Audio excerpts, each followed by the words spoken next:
Hi there, everybody. Welcome to On the Sidelines. This is part 2 of our Roadshow mini-series. We were at Barrett's last week, and now this week we are here at Campanelli Stadium, home of the New England Knockouts of the Frontier League. I am John Luck with Brad McKinnon and Dominic Damiano. Coming up through the show, we'll talk about the New England Knockouts and promote what they're doing here at Campanelli Stadium in this, their first season here in the City of Champions. But when we talk about champions, guys, hopefully by the time this show comes out, Boston will be the home of the 18-time NBA champions, because if we have a repeat of what we saw in Game 4 of the NBA Finals, then yeesh, not going to be pretty in the city of Boston. No, not at all. I know I called the sweep. I'm not apologizing for the sweep because I wanted the sweep. As far as how bad the Celtics play, you don't even have to be a basketball coach. Just watching the shots not fall, almost like a lack of effort. And, John, you mentioned this, and Brad mentioned when it came to hockey, the team is tired.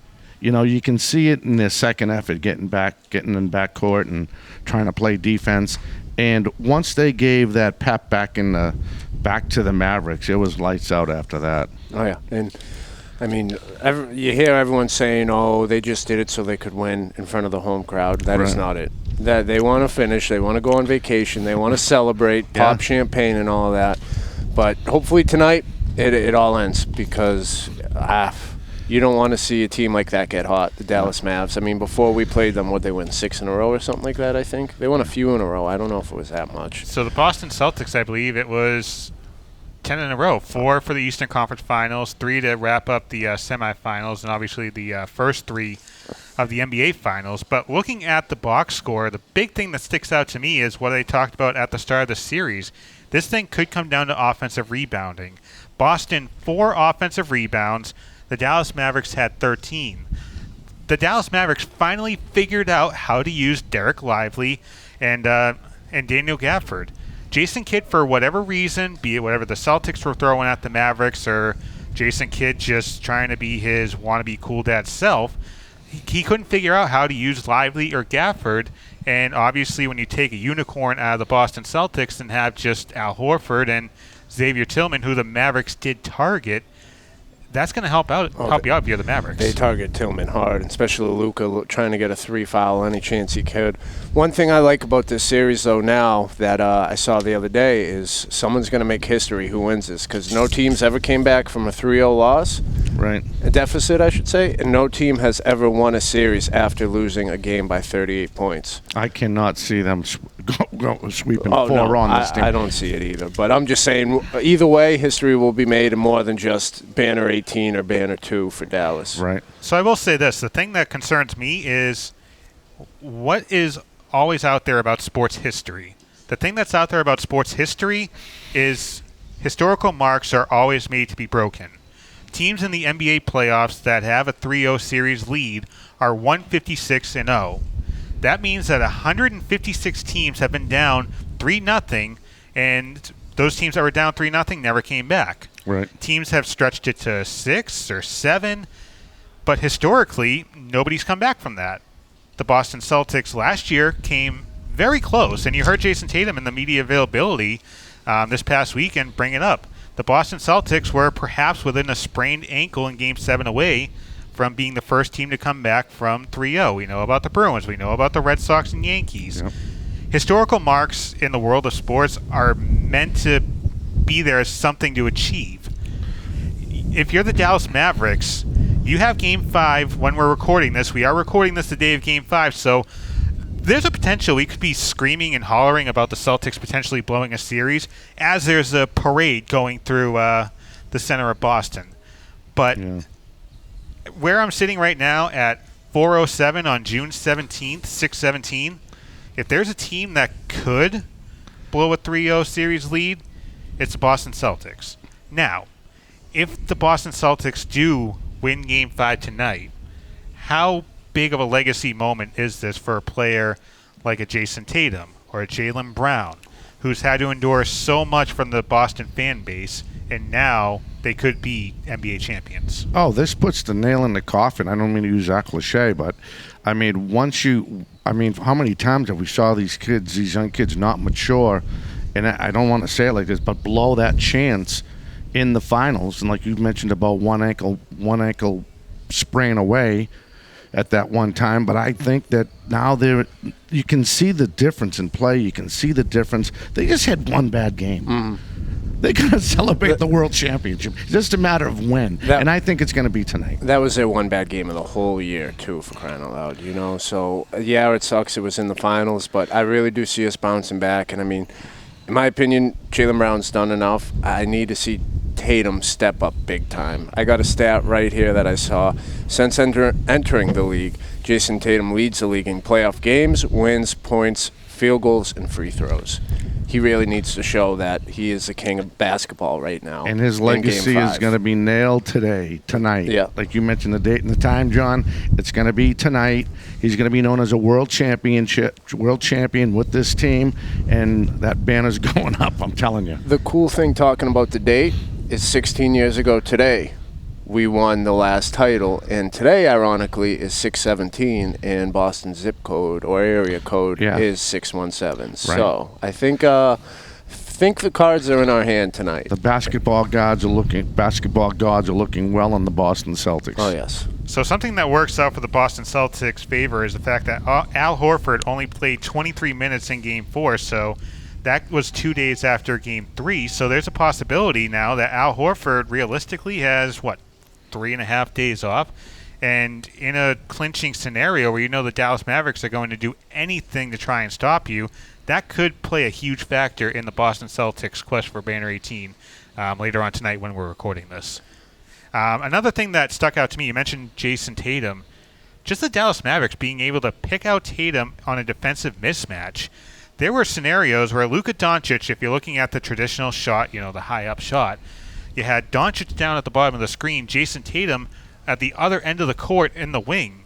The Dallas Mavericks making those off-ball screens to switch the mismatches, so it would always be Jayson Tatum on Luka Doncic or Al Horford on Luka Doncic when he was in the game.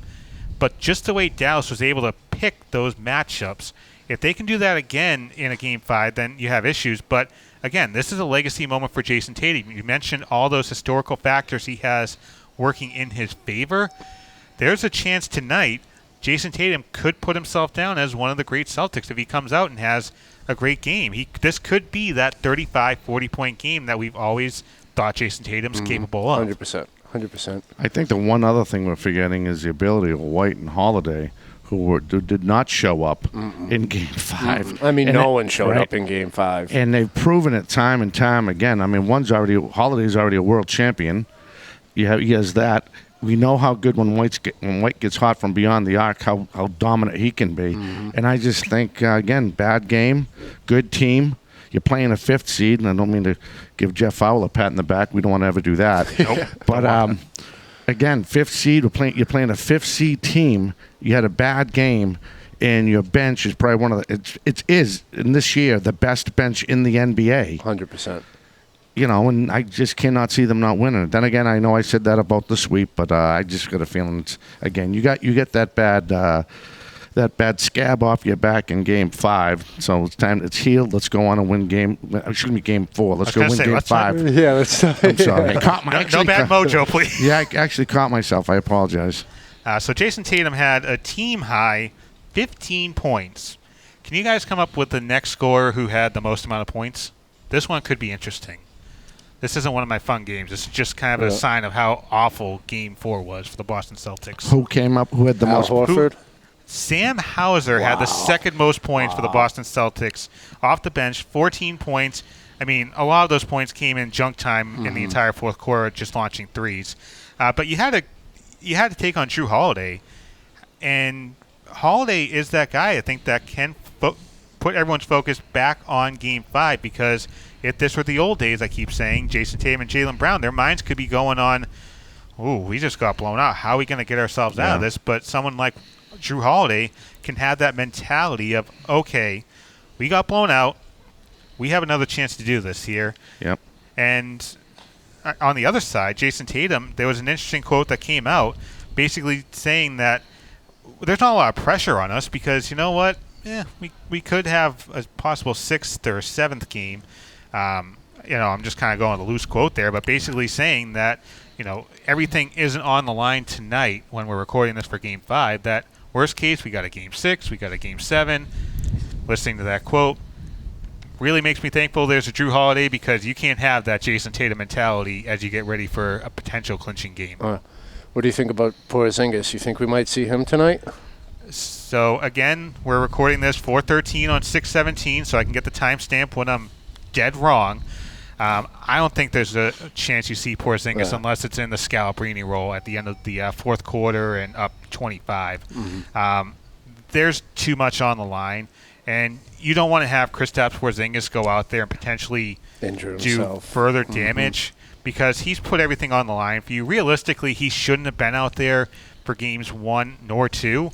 And he went out there and played well. Unfortunately, he put too much on that other leg, and now we're in that rare leg injury situation. Yeah. And I just don't think you do that to him. It's just not fair to him to force him to go out there. Now, if things go completely sideways and we have a Game 7 on Sunday, I think then you break glass in case of emergency. But, realistically, I think for Joe Mazzulla, as we're recording this, Al Horford's obviously your starting center.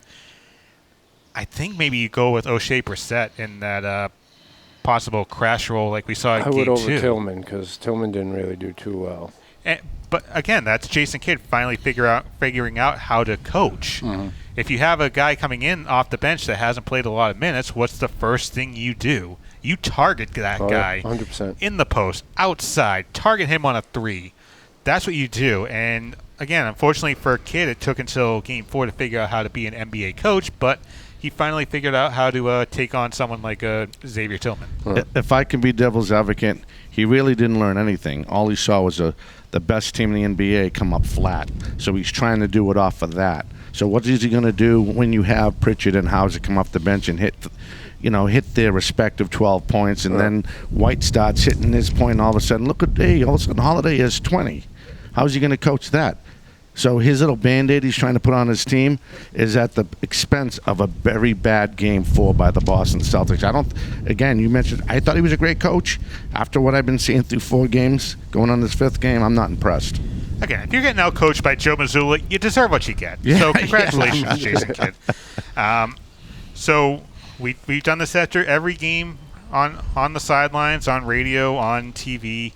By the time we get to Thursday, do we have to worry about a Game 6? I think we just need to worry about the heat when it comes to Thursday. Heat wave's coming, so that's what I'm talking about. It's not basketball. There's not going to be a Game 6. I don't think there will. I mean, I hope there isn't. I think Drew Holiday's going to have a big rebound game, offensive and defensively. And, I mean, he's still up there in my eyes as the MVP so far. Yeah. But we do need to see both of the Jays stand up pretty tall tonight, too. White's going to be, and Pritchard and Hauser. I love those guys again. I think we have one of the best benches in this 2023-24 season. And I can't see, once they get, again, we had one bad game and everyone's going to the lifeboats. Well, what lifeboat am I in? The boat's not sinking, folks. It's afloat. You just have you just ran out of gas. You got to put more gas in. There's not even a hole in that ship yet. Exactly. We didn't hit the iceberg yet. Exactly. If we're in the boat, that thing's probably going under. Oh, my side is. My side's definitely going over. So the thing that concerns me is the first quarter. So if the Celtics come out and play like they did in the last 2 games in the first quarter, then there's going to be cause for concern. If the Boston Celtics can come out and have a dominant first, call it 18, 20 minutes, build up maybe a 15, 20-point lead, then you have that doubt going into the mind of, some of these younger players that don't have the finals experience, like a Doncic, like a P.J. Washington, a Lively, a Gafford. If you let the Dallas Mavericks back in and have your typical second-half collapse that we've seen them have over the past few postseasons, then you could have an issue. I think about that Lakers finals clincher back in 2008. I was, oddly enough, watching that on YouTube yesterday when the Celtics won. It took until the third quarter for the Celtics to pull away. Yeah. You're still going to get the Dallas Mavericks' best shot, but if you can build up that substantial double-digit lead, I think you can put them away, and hopefully, because, what I got planned for the show after they clinch, that's going to be fun. I got so much Celtics garb. You're It's going to make your Bruin stuff look insufficient. So once again, we are here at Campanelli Stadium. We'll talk more about the finals coming up, including Kyrie Irving's relationship with the city of Boston as he prepares for Game 5. But we are also going to talk about the New England Knockouts. We'll be joined by one of the announcers for the team, Brett Chaves, coming up in just a minute. We'll talk about the Knockouts in their first season and some of the great promotions they have and how you can take part here at Campanelli Stadium. Don't go anywhere. On the Sidelines Roadshow continues right after this.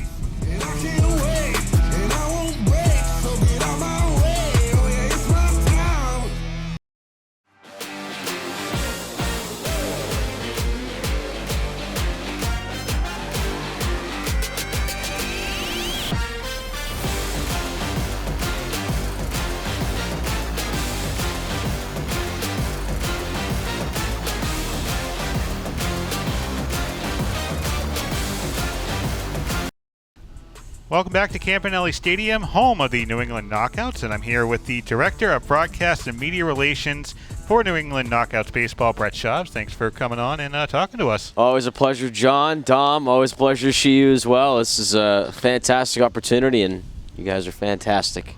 So a lot of people think when they hear Campanelli Stadium, oh, the Brockton Rocks play there. Why aren't the Rocks playing there?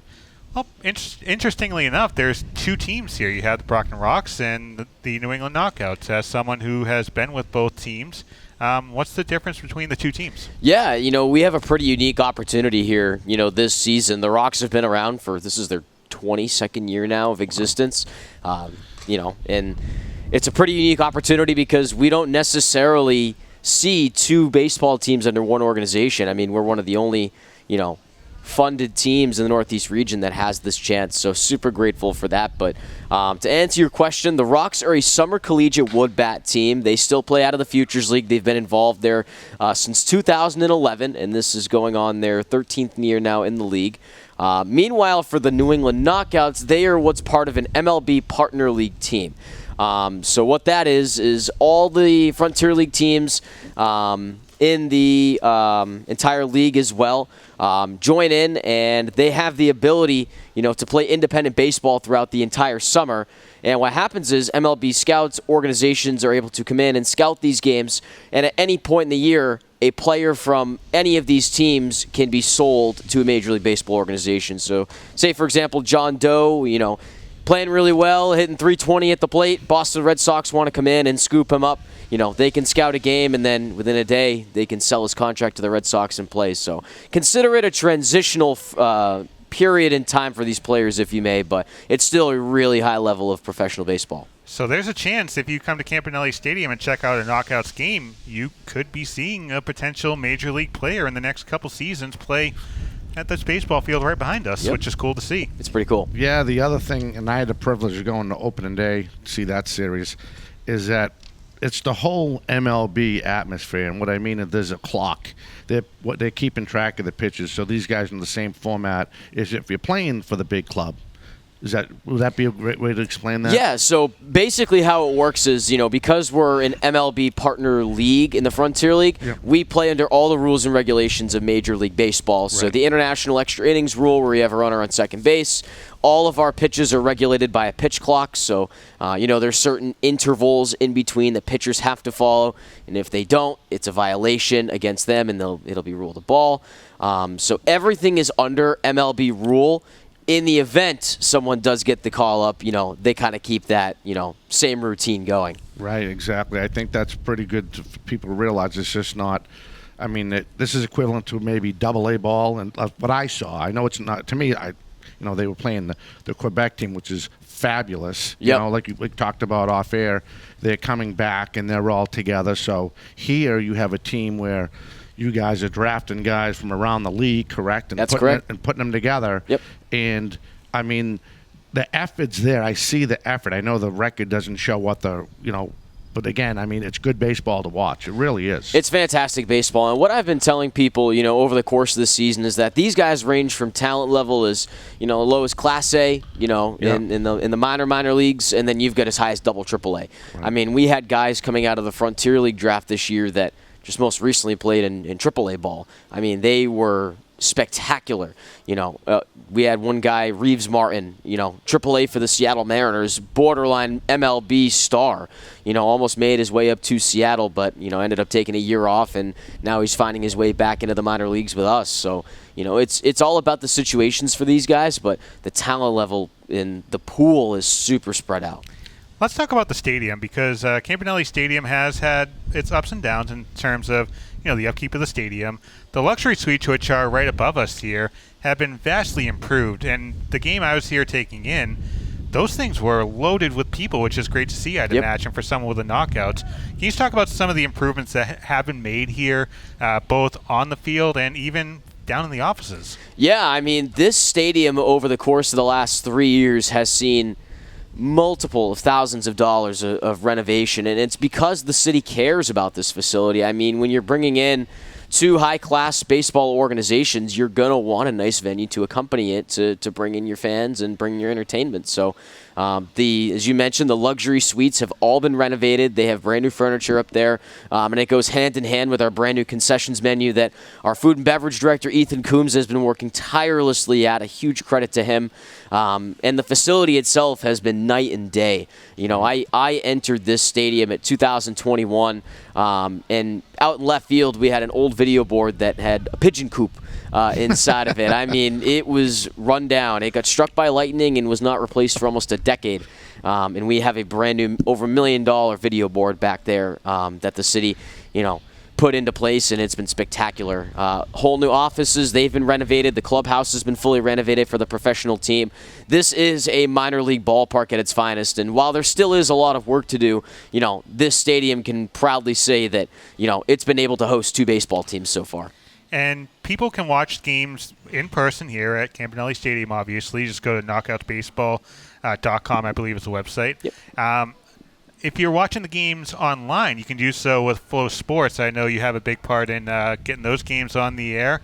For people that check out the games on Flow Sports, first, how can they do that? And also, what are some of the names on this year's Knockouts team that they should be watching out for? Yeah, like you mentioned, all of our Knockouts games are broadcasted through Flow Sports. They're the official media provider for the Frontier League. You can also catch all of our Knockouts games on replay through Bridgewater TV and through all of the Massachusetts local access stations in the state. Those are on replay. They are not live. But as far as the team goes, you really need to be watching out for a couple of guys. The first name that comes to thought is John Cristino. He's a Haddonfield, New Jersey native. This guy knows how to smash the baseball. He just hit his 8th home run as of this recording in Quebec. He's batting a little over .320 on the year. Started out a little cold, but has quickly cracked up the wick. And he's someone that really has carried the offensive power for New England this year. Another name, as far as the pitching staff goes, is Richard Brito. He's from Caracas, Venezuela. Came in and was originally signed with the Mets organization at just 16 years old. Found his way back here to the Frontier League with the Knockouts. He's got some of the nastiest stuff I have ever seen anybody throw in real life. I mean, we're talking a 98-mile-an-hour fastball and then cutting backdoor on your ankle at 79 with a curveball. Wow. I mean, we're talking just 1, 2, 3, good afternoon and good night. He was actually just training out here a couple of days ago. You might be able to see him in the background running, but Brito's a quality guy. A lot of these guys are class acts, but if you're looking for a couple of names to keep an eye out, those two are definitely on your radar. I think one of the big things you're leaving out is how you guys reached out to the community, not just in Brockton. Absolutely. But reaching out to like the middle schools. You had one of the time, I think it was game 2 of opening day here. You had the whole middle, one of the middle schools was all filled up behind the home plate. I had to tell some kid to get out of my seat, but he was okay with nice, it. Real nice. But could you elaborate on that more? How you guys are trying to? I mean, you're already doing it, but just elaborate more so people can have a general idea. Maybe reach out to you or what you guys have done so far for the community. Yeah, and that's a huge point. I think the biggest thing that our new front office and our leadership has preached is community first. We want to be a family-friendly, welcoming environment that not only includes the city of Brockton, but the entire South Shore. Yeah. That's why we're called the New England Knockouts. We extend to everybody in the South Shore region. So we've reached out to middle schools and other local educational facilities, like you mentioned. We've been partnering with churches, VFWs, and the Veterans Associations. The list goes on. But depending on what the promotion is that night, we're partnering with our local community and making sure that they come first and that they understand that we're here to serve them and that we're here to make sure that this is a better place. That's why people come here, to escape the reality of the world and the other nuances that come with it. So That's our job. And the great thing about coming here, first of all, the fried dough. It's fantastic. Come on. And it doesn't break the wallet, which is great for me. I was waiting for you to say that. Food first. Come on. You don't get this, buddy. One thing I want to talk about is what you guys have going on, because I do have a pocket schedule here. You can't see it on a big screen. I'll just hold in the Dom's one shot. But you have daily theme nights. You have the Friday night fireworks, Thirsty Thursday, a $2 High Life, $2 popcorn, $2 soda, a triple play. I mean, there's a lot of stuff going on, but there's also themes going on every night of the week. You have that professional baseball vibe, but there's also still that small-town baseball feel for the fans that are coming here each and every night. And that was the big thing. We wanted to make sure we constructed a promotional calendar that not only gave us, the organized minor league baseball feel that you would normally see at some ballparks, but also cater to a community that's used to, bringing out little kids to the ballpark and, making sure they're entertained for the night, making sure that we're providing an affordable experience that, is a little bit different than your Boston Red Sox or your Worcester Red Sox or higher level organizations. You mentioned the daily theme nights. Where can you go around here for $2 High Life, $2 popcorn, and a $2 soda? I mean, I can't name another spot. And then you've got, Firework Fridays, Surprise Saturdays. We always catch fans off guard with those, whether it's an autograph signing or kids run the bases for 2 days in a row. The possibilities are endless. We also have We Care Wednesdays, which support our nonprofit organizations in the area. We donate sweets to nonprofits that, not only show support to us, but to a profitable cause, within the community and spreads a well-known message. The ideas go across the board. And while they do provide a base, it then extends to our promotional nights that, get a little extravagant, as you might say. The Bluey night, we just had Military Appreciation Celebration night. The possibilities are endless. Even Barbie Day. Yep, Barbie Day. Just had Barbie Day here as well. And we also we had Pirate Night the other night. We have Firefighter and EMT night. I believe Yellowstone night is on our schedule as well with Country Night. So for those of you who are fans of Yellowstone, I believe that's on our schedule as well. But there is at least one promotion happening every single day this summer. And it's really good baseball. It is. Final question for me. Just talk about the interns and the role they play for the team. We have a member of your team here with us on the concourse, but earlier today, oddly enough, our director, Al, who also runs a nonprofit, received a phone call from someone in your office looking to help out, get tickets out, get the word out there about Knockouts Baseball. Just talk about the role the interns play for this team. The best thing about minor league baseball is that the interns have a pivotal role in the organization. Your front office is one thing, but at the end of the day, the small tasks and the things that mean the most are run by our interns and by our part-time game day staff. And they have a chance to really make an impact in the organization. I mean, you pointed out Jose right here. Jose is one of our most pivotal, media members upstairs with KBN because he's writing every game recap, and that gets sent out to media across the state and across the region. His efforts are never unrecognized, and, it goes for him, it goes for our entire press room staff upstairs, our concessions workers, our grounds crew. If it was not for them, New England Knockouts Baseball would not happen, and I know we try to say this so much, and you can never say it enough. We appreciate all of them and all of the hard work they do, because without them, none of this is even possible. Get your tickets now. You can get it at knockoutsbaseball.com. I spell it every week on the radio. I should know how to spell it. KNOCKOUTS. I still need to look. Yeah. BASEBALL.com. We also have a graphic if you couldn't keep up with my spelling, because I may have spelled it wrong. So just whatever you see here, follow that. Brett Chaves, thanks for coming up and joining us. And thanks for letting us use Campanelli Stadium here. Beautiful place. We have On the Sidelines Overtime coming up right after the break.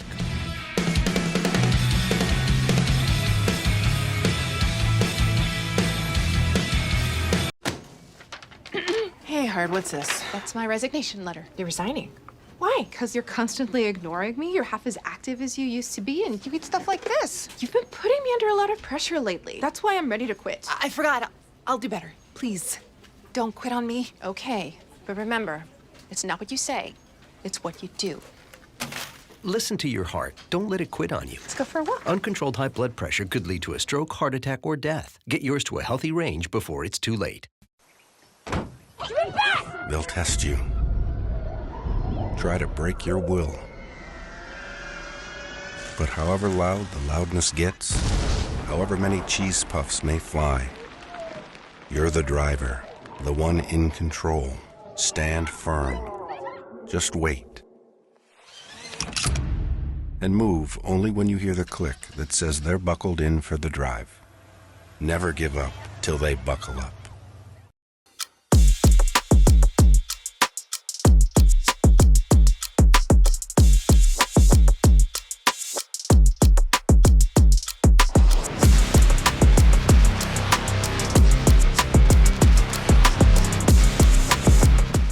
Welcome to On the Sidelines Overtime. John Luck along with Brad McKinnon, Dominic Damiano stepping out here for the overtime session. And unfortunately for him, we were talking about Kyrie Irving, someone I know you love. Oh, yeah. Best player around. So Sunday between games 4 and 5, Kyrie Irving was part of the media availability that all the players are a part of, and gave his thoughts on his relationship with the city of Boston through the years. I have some of the quotes here. Quote, "You have to show your respect here. I think that's what I struggled with initially, was figuring out how I'm going to be a great player here while winning championships and also leading a team and selflessly joining the Celtics organization or the cult that they have here." Red flag number 1. I go on. "That's what they expect you to do as a player. They expect you to seamlessly buy into the Celtics' pride, buy into everything Celtics, and if you don't, then you'll be outed. I'm one of the people that's on the outs." That was not funny. "I'm perfectly fine with that. You know what I mean? I did it to myself. They don't welcome me with a warm embrace. You just expect to have a magnifying glass on you everywhere you go. I don't think Boston appreciates being kind of second class to New York in terms of the media capital of the world, but this is the media capital of the world as well. There's a lot of history here off the court. The community was integrated into the Celtics team. That's probably the best way I could say it. The community is what makes the Celtics great here, the Boston Pandemonium. That's what makes this space so loud and so special, and they take pride in that." Now, he did go on to warn, quote-unquote, future players, quote, "The community has integrated into..." Actually, I already read that. "The community is what makes the Celtics great here, the Boston Pandemonium. That's what makes this space so loud and so special. If any player is coming here, getting drafted here, thinking about coming here for free agency, getting traded here, I just think do your homework and make sure you know what you're getting yourself into. That's something I could offer." There's a term I have for things like this. It's called word salad, where you say 4 or 5 different sentences that could be culminated into, 1 or 2 sentences. Kyrie Irving thinks that he's bigger than Boston and bigger than the game of basketball. And he's thought that for years, going back to the Cleveland days. Mm-hmm. This guy's an airhead, and we're continuing to see it day by day. Oh, yeah. And for him to say stuff like that, how you got to be good and all this, and where were you Game 7 when we were in that conference finals versus LeBron? Oh, you were too busy doing your movie premiere instead of being on the bench with your team. Like, you're going to talk about being selfish and all that? Well, that kind of was, but I got to watch what I say because we're being recorded. Yep. I'm not the biggest fan of Kyrie, and he's a great player, but I saw him saying how he thought he had to come over here and lead the team and all that and be the number one guy. No, you just had to come here and be a guy. You just had to be a basketball player. You had to show up, be competitive, obviously, but we didn't expect – we did kind of expect you to be the number one guy, but that's – Boston's always, I say this all the time, Boston has that next man up mentality. And Kyrie, everything that he's saying over the weekend was just kind of just, like you just said, a whole bunch of nothing that could have been summed down in 2 sentences instead of the bunch. Unfortunately, he still feels a little torn about everything going on. I think deep down, if you gave him truth serum, he'd say, you know what?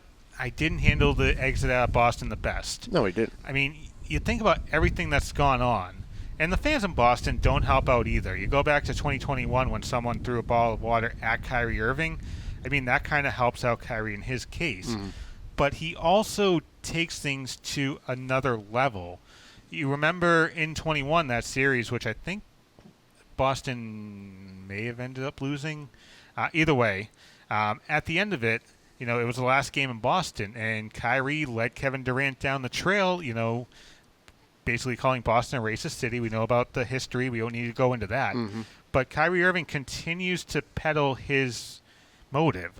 I mean, Kyrie Irving always has to be that guy that's bigger than basketball. I was listening to Zolak and Bertrand on 98.5, and, they were making a joke. If Kyrie Irving and the Mavs lose tonight, what are we going to hear? We're going to hear Kyrie Irving go, well, it's just a game. There's a lot more bigger things going on than basketball. And that's what Kyrie Irving is. When things are going great, he thinks he's the greatest guy. When they're not going great, then he's going to throw this word salad at you. And that's another reason I hope the Celtics end up winning Game 5. Again, we're taping this day of Game 5. Just because I don't want to have to see the Celtics play anymore, but I also don't want to see Kyrie Irving, talk anymore. Yeah, just let him go back to talking about his flat Earth. I mean, interestingly enough, the winner of this series is going to be a Duke player. You think about the past NBA teams that have won the championship. Did any of them really lead the way from Duke? Not in the recent years. Yeah, I'm trying to think of, no. Going back. Were there any standout players like a Kyrie Irving or a Jayson Tatum that came from Duke? And I think that's kind of interesting. The fact that Kyrie Irving has played in the NBA at an all-star level since 2014, 2015, and he needed LeBron James to win a championship, but he helped out there too, though. He did have that big I like him as a basketball player. I do. It's just I hated when he's out there saying, Boston, I love you guys. I'm coming back. Yeah. He's shooting the shots, going like this after with the Boston, kissing it and all that. It's like, you wonder why Boston's mad at you? Because you say all this stuff and you do different. Half of the fans in Boston understand the business aspect. We do. But when you're going to talk us up like that, false promises and all that, people are going to react how they react, And that was another reason I wanted the Celtics to sweep, because if you think about it, you had Kyrie Irving stepping on lucky. The Boston Celtics could have celebrated on the Dallas Mavericks logo. So how's that for a nice full circle? Yeah. No, that would have been a nice full circle, but the Boston fans deserve to see it won in front of them. I really do think so. All right, so we will have much more here from Campanelli Stadium coming up. We'll talk more Knockouts baseball. We'll actually be joined by a member of the Knockouts roster here on the sidelines. Overtime continues right after this. It's my time. I won't lose. Can't stop my drive. Welcome back to the show. John Luck along with Brad McKinnon, and we are joined by a member of the New England Knockouts third baseman, Luis Atiles, joining us. Thanks so much for joining us. I heard you guys got back at 5:30 this morning. Right? 5:30 this morning. We got back to the dorms and went to sleep and woke up around probably 12:01 and back here. And thank you guys for having me and appreciate it. Of course. Thank you for coming on, man. So talk about playing for the Knockouts, their first season here in Brockton. Just the vibe that you get here coming into Campanelli Stadium each and every day. Obviously, a stadium that's coming back to growing to what it used to be. Honestly, it's been a great opportunity to bring a team from New England, a part of the Frontier team, partner league by the MLB. It's been an honor, especially being a kid from Roxbury, Dorchester area, raised there. So definitely it makes it a little closer to home and have the whole community just being able to come watch me play and the community that helped me grow. Oh, that's awesome, man. I didn't know you were a local kid. That's great. I love this place, too. I used to come here all the time when little Big Poppy's son was here and Ramirez and all that. Bring my nephew here every now and then. Exactly. So I also played during the Futures Leagues here with the National Silver Knights as well. I grew up here playing on this field, so definitely having a professional baseball team now is even more amazing than that. We talked with Brett Chaves earlier about the range of baseball experience on this team. People that are just getting into professional baseball to those that have played in Double and Triple A. This is a new team. You kind of have new teammates, but all these personalities and playing experience coming together, what does it take to be a baseball player here for the Knockouts and kind of figure out your role here? Honestly, just being a grinder, having that grit in you and having that savage in you. Obviously, we have a great chemistry in the clubhouse that it starts from the skip, you know what I mean, down to us. We all get along, even especially with a long bus ride yesterday, and after not having the success that we wanted over the weekend against Quebec, we still taking every little bit of grain of rice every day to continue to grow as a team and be the top dog team as we all want to be. And obviously a very empty stadium here. Hopefully throughout the summer fans come out to see you.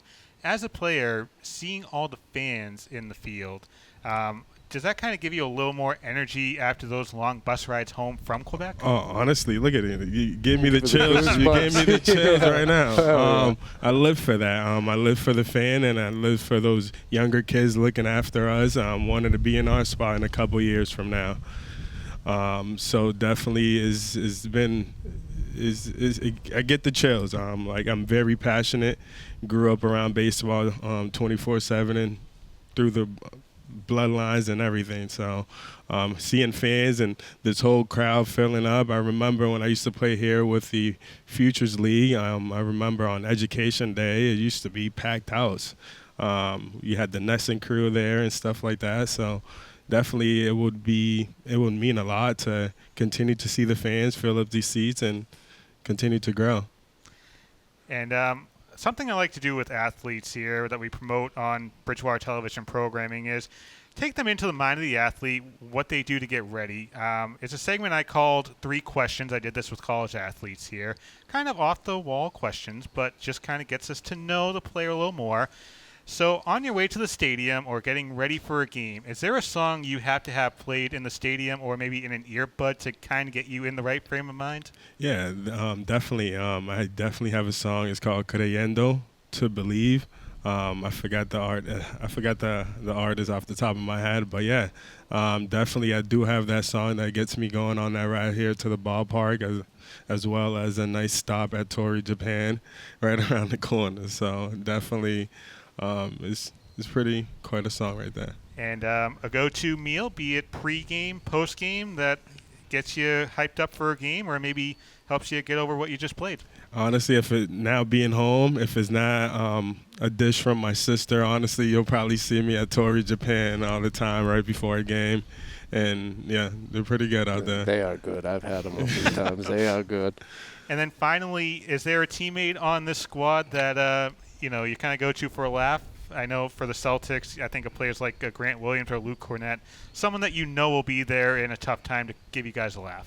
Honestly, we have a lot of players on this team that they're jokesters, you know what I mean? That's what makes it so fun of being around them and every day special. But probably off the top of my head, Jake Boone. All right. Yeah, Boom, he's something else. That's my guy. And finally, I'll throw in a 4th question. There's a lot of promotions. We got the RB Pie. There's a putting promotion during the 4th inning, I believe. There's a few other promotions. Is there one when you're in the dugout you say, come on, guys, I can do this one no problem. I know this one easily. Is there a promotion that you got in the bag? I think the last promotion, I think it was the tire promotion. It was like they were racing with some tires, I believe. And I'm like, yeah, I could do that pretty easy, push that around. But besides the golf as well, you'll probably see me take a little couple golf hacks there. All right, so, if you're not in the field, you can go out there, practice your putting game. Thanks so much for coming on and joining us. I know a late night for you guys and coming on to talk to the fans here in Southern New England. Thank you for having me, and definitely anytime. Appreciate you guys. Third baseman Luis Atiles joining us from the New England Knockouts. We'll be back to wrap things up coming up in just a minute. Thank you.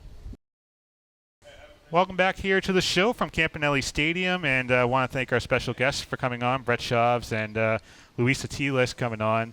A great experience here at Campanelli Stadium. I mentioned earlier I took in a game here at Campanelli Stadium earlier this year, and If you haven't come here yet, it's a different game from what you've seen in the past here in Brockton. Again, knockoutbaseball.com. Get your tickets. I believe they're as cheap as, I think, $10 or $12. Yeah, but cheap. I looked them up. Not a bad seat in the house. No. I mean, you get the Fenway vibe here, too. I know you can't see over there, but they got the second layer that almost looks like Fenway second. And, I mean, it's beautiful out here. There's not much houses around or anything, you know. Just And nice little quiet area for a baseball game. it's local. It's relatively cheap. The food and concessions is really cheap as well. So it's baseball on a budget. Really encourage everybody to come out here. Check it out again, knockoutsbaseball.com. You can also check the team out on Flow Sports. The great coverage there. And we'll be back next week. I think we're taking our road show home. We're going back to the studio. Why? I like going out. Come on. I mean, the summer's still young. We can go anywhere. It is. You know, if you want to take us in, let us know. I think we might need to call Paul over at Black Hats. I think Dom might like that too much. How many bottles can we put up here on the set? So once again, thanks to the great group here at the New England Knockouts at Campanelli Stadium. Thanks once again to Barrett's, who hosted us last week. And we will talk to you next week on the sidelines, hopefully with the Boston Celtics being 18 times. They will be an 18 fan by then. You got to get the 3X flag, though. Remember that. All 4X. Right? 4X? We'll talk to you next week. Have a good one.